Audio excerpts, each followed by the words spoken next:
Such a pleasure to be in the company of law students. I always feel a tinge of envy when I see institutes as yours.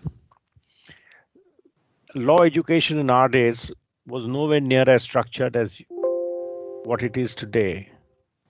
And it is such a pleasure when we interact with young lawyers coming out of fine institutions such as yours to see that the youngsters are so much more motivated. They are much brighter, they are much better educated, but more than anything else, what I find the most delightful is there is an energy in these students which was perhaps not as visible in our days. There's an energy in these students.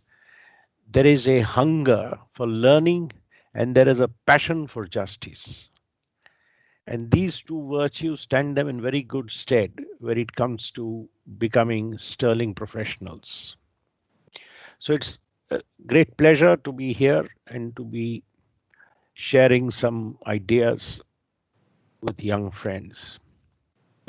Kantilal Ji rightly mentioned somewhere along the way, mankind took itself too seriously and started thinking that they are larger than the universe.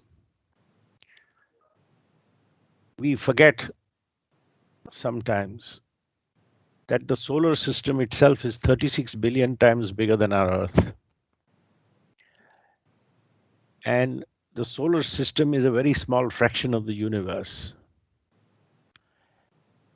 And we are a very small fraction of the solar system. And if we think of ourselves, or as Einstein once said, you think of yourself as a grain of sand on the beach.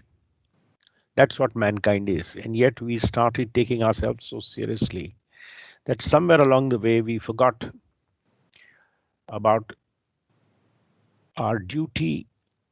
We forgot about the respect we have to have for other living creatures. We forgot about the respect we must have for those who share this universe with us, be it the trees, be it the rivers, be it the mountains, be it the flora and fauna. And at some point we had to pay a price. They say the virus began in the wet markets of China. If we inflict this kind of absolute merciless uh, killing on animals, if we treat them with such disdain, if we treat them with such disrespect, I think the dead animals, the dead bats have taught us all a lesson as to how fragile we all are. The second very remarkable feature of this pandemic is it has caused the world to shut down. And it has made us all feel completely vulnerable. It has made us all feel a grave sense of fear. It is sometimes necessary to see why we have this feeling. And if we take a step back, I was reading an article in the Times in London, and it had a very interesting point. In 1918, we had the Spanish flu pandemic. It infected 500 million people, and the world was much smaller in its population then. It infected 500 million people worldwide. 1 out of every 3 human beings on the planet was infected. The estimate is it killed anything between 25 to 50 million victims. Those days, the number counting was not that accurate. Over 500,000 Americans perished. Nothing in the present pandemic hopefully will rival those figures. And yet, the Spanish flu did not create half as much of disruption as this pandemic has. One of the reasons why this has happened is 50 years ago, life itself was uncertain. Longevity was much lower. The average lifespan was much lower. Today, we take a long life and good health for granted. And little surprised because in 1950, for example, the global average death rate was 20 people per thousand per annum. In 25 years, this had dropped to 11 people per thousand per annum. In the next 25 years, at the turn of the millennium, it had dropped to 10 people or 11 people per thousand. And it has now dropped to 7.5 people per thousand. So we have come from 20 people per thousand to 7 people per thousand. We have got used to taking good health and a long life for granted. And this little microscopic nano-sized virus has reminded us that we were as vulnerable as our ancestors were in the 30s and 40s. It has been a reality check. I think this has presented us with a grave opportunity to do some introspection on where have we gone right and where have we gone wrong.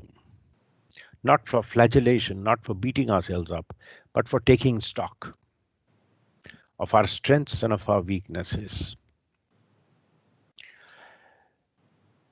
The theme of your conference about the opportunities and threats is so appropriate because this pandemic and its aftermath has presented what could be the biggest opportunity or the biggest threat to the survival of mankind. We have to, at this stage, sit back and think of how do we convert these threats into opportunities. We have to sit back and think, how do we prevent these opportunities from turning into disasters? I liked the phrase which I read in one of your brochures. I think it captures what we need to do very well. Rethink, realign, and rebuild. Let us try and see what are the greatest positives which we can try and create out of this pandemic. The most overarching thing which I have seen is there is a new energy in India. I have always felt that Indians never really recovered from the aftermath of our freedom struggle. The British made laws, and to assert our independence, we defied those laws. This sense of defiance of laws, this sense of alienation from the government, this sense that the government and the people are always at loggerheads has unfortunately not left us, even at this distance of time. We became a republic 70 years ago, but we still do not have the heart of a republic. The heart of a republic beats as one. Let me tell you what I mean. We unfortunately inherited from the British, when the constitution was written up, we inherited from the British a civil service which was designed to rule India. We inherited a police system which was designed to rule India. We inherited a political structure which was designed to rule India. And what we have seen in the last 70 years is India being ruled. For the first time, I have seen, because when you are ruled, you always rebel. In a rule, you always obey a law at the pain of sanction. This is a time to transition from being ruled to being governed. We have to accept that this government is ours. We have put this government in place. And the government and the people are a partnership. They are not a master slave relationship. They are not a ruler and ruled relationship. And I have seen this energy for the first time in India when Prime Minister Modi reached out to the people and said, let's have a lockdown. Believe me, even the Indian army could not have enforced a lockdown.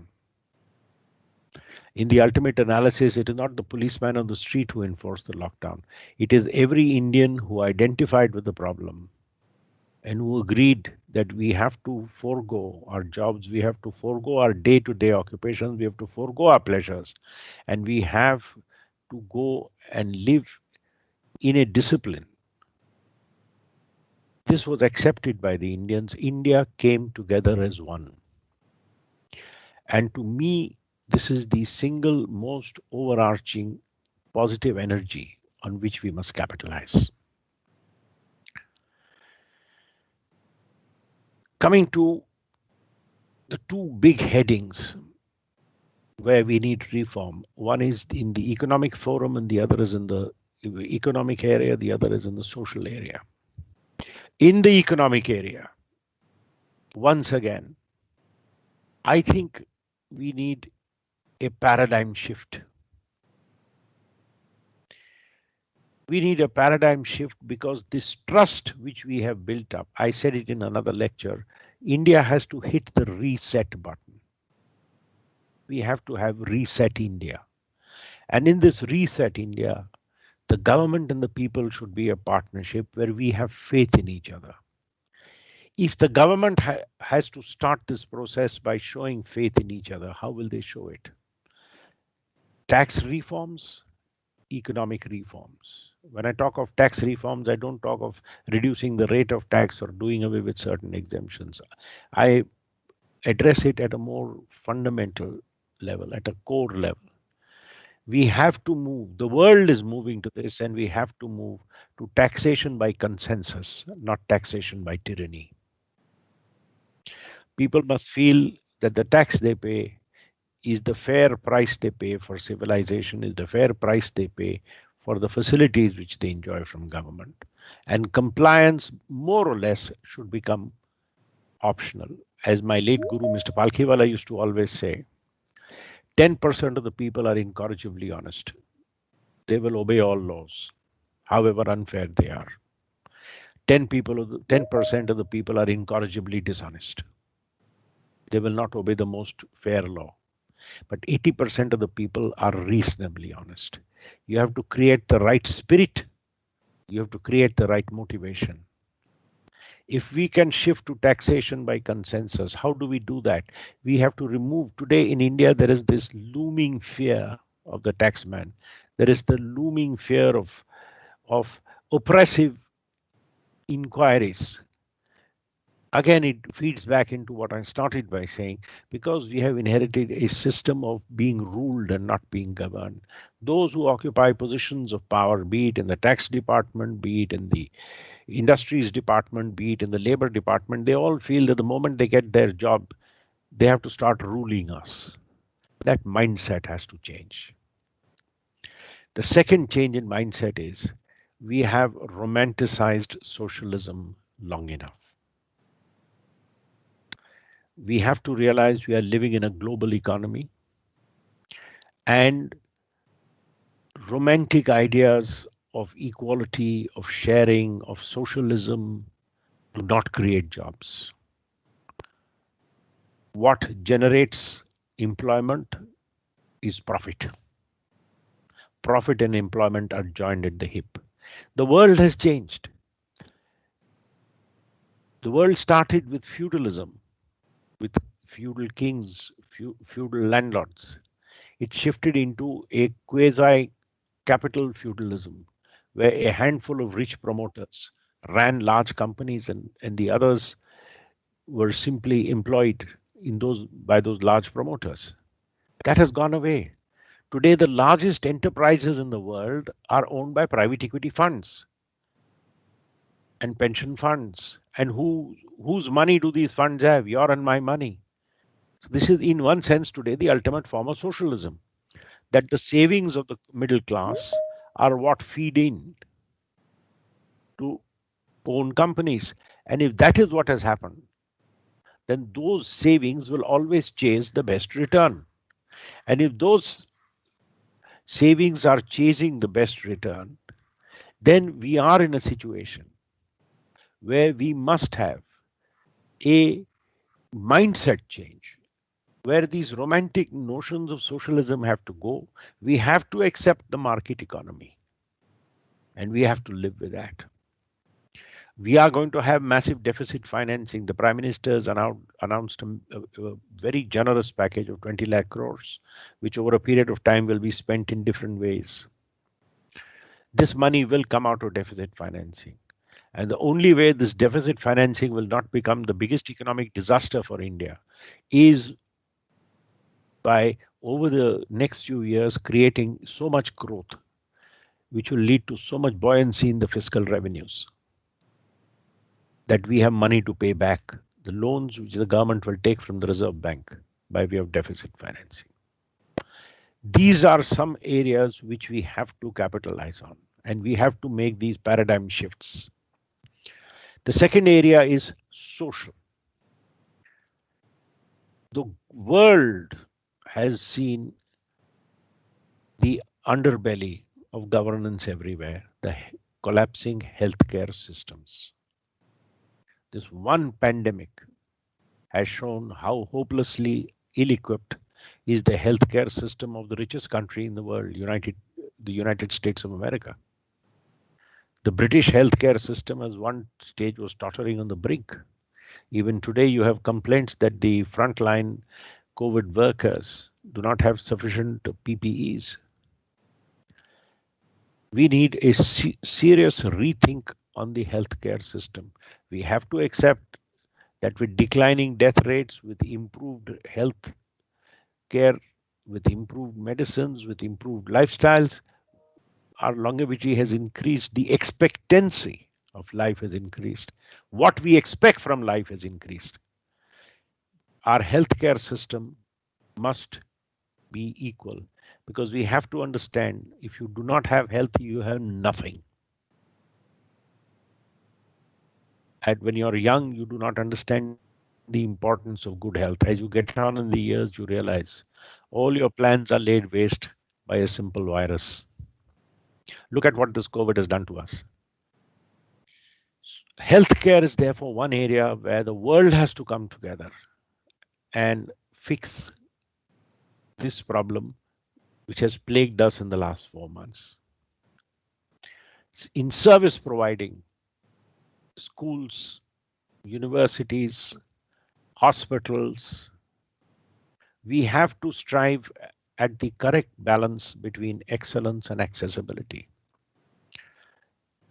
I have seen parents getting upset with schools charging fees. When you talk to the owners of the schools, they say, we are paying fees to teachers. Where do we get the money from? Parents are keen that the fees be kept as low as possible. We all have developed this mindset. That's why I say we behave like people who are ruled. So we all have a mindset in which we want the lowest price and the best facility. Now that doesn't work. And it becomes very easy to criticize those who are running service providers, the service providers who are running institutions, be it schools, be it colleges, be it hospitals. It's very easy to criticize. It's very difficult to create. It takes a vision to create. It takes energy to create. It takes a lot of dedication to create. We need to understand the importance of these institutions. I was reading about the great work which your institute did in housing COVID patients. We have to recognize how these institutions, which have been created by people who rose above themselves, have come to the forefront, have come to the aid of fellow citizens and done wondrous work. The third social change has to be related to employment conditions. Our employment, our labor laws have to be repaired. but at the same time, I don't know where we are going to end with this migrant labor crisis. There are so many people who have been rendered jobless. Unless we find some way of creating jobs for these people, we are looking at a very bleak future. We will have the kind of social unrest, because I have always felt in India, we always say India is divided on lines of religion, on lines of caste, and we are. But I think the biggest fault line in our democracy is the fault line of the haves and have nots. In all parts of the world, and particularly in countries like India, this fault line is the biggest threat to public order and democracy.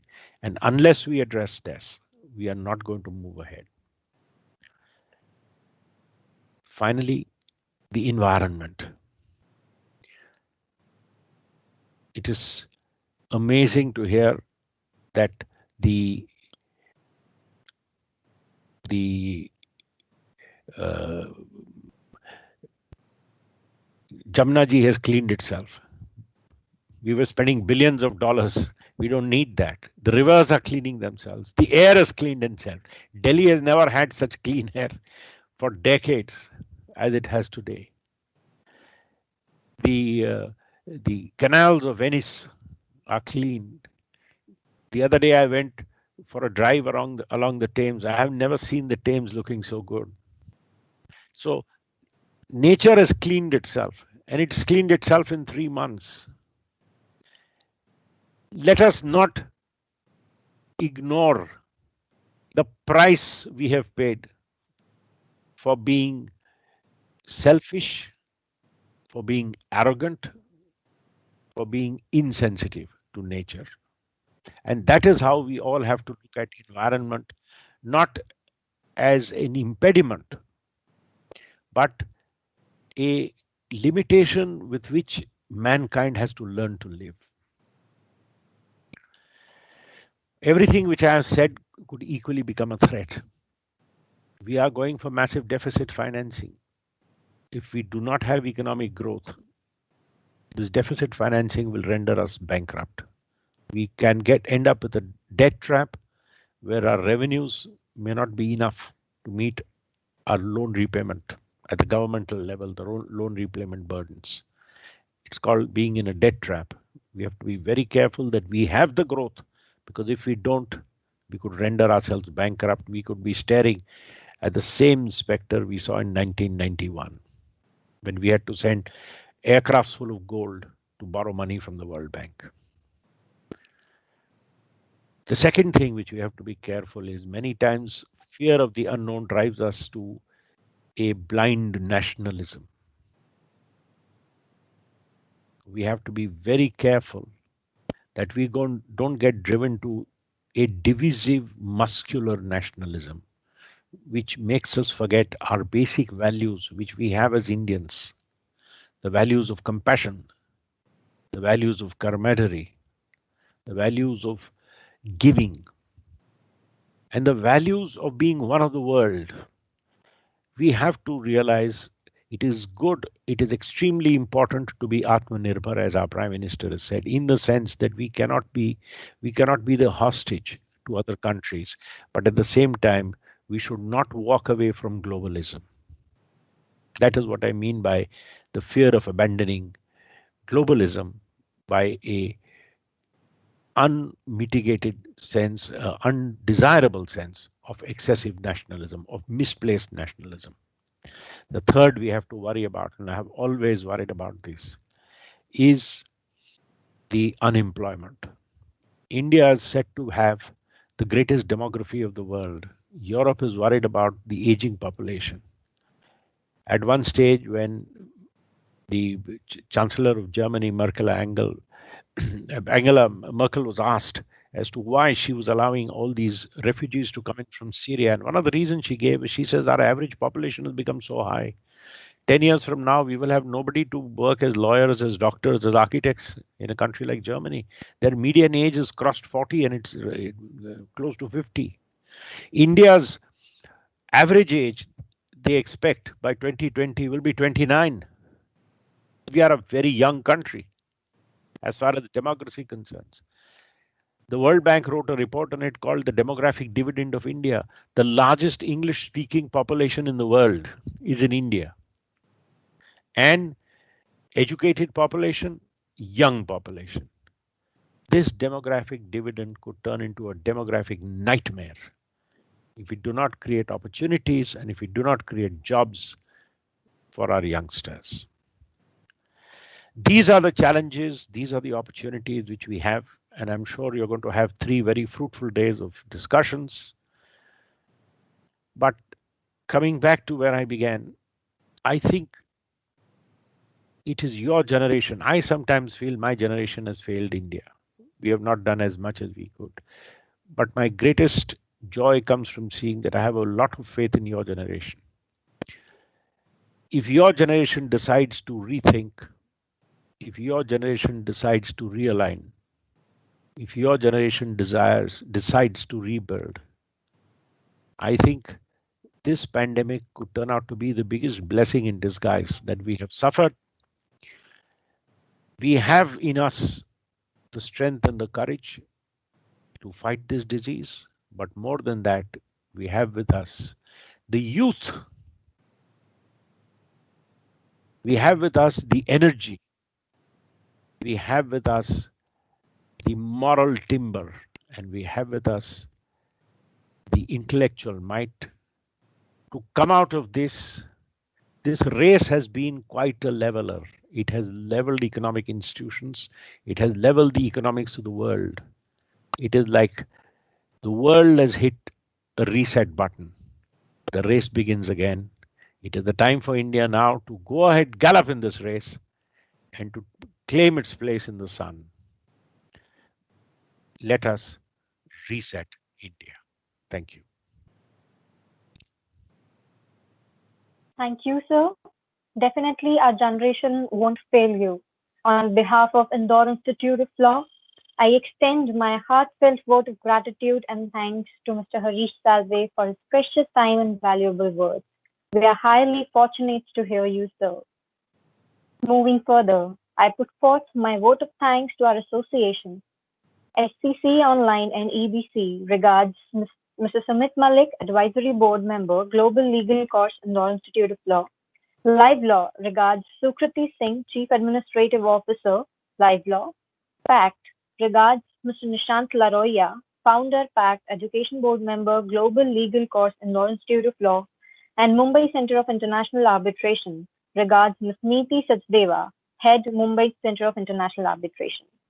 I extend my acknowledgement to Mr. Kantilal Ji Bam, sir, Chairman, Icon Education Society, Mr. Akshay Kanti Bam, sir, Chairman, Indore Institute of Law, along with all the guests from the management and all the delegates. I also thank the whole organizing committee for conducting this conference, and I wish all the best to the delegates.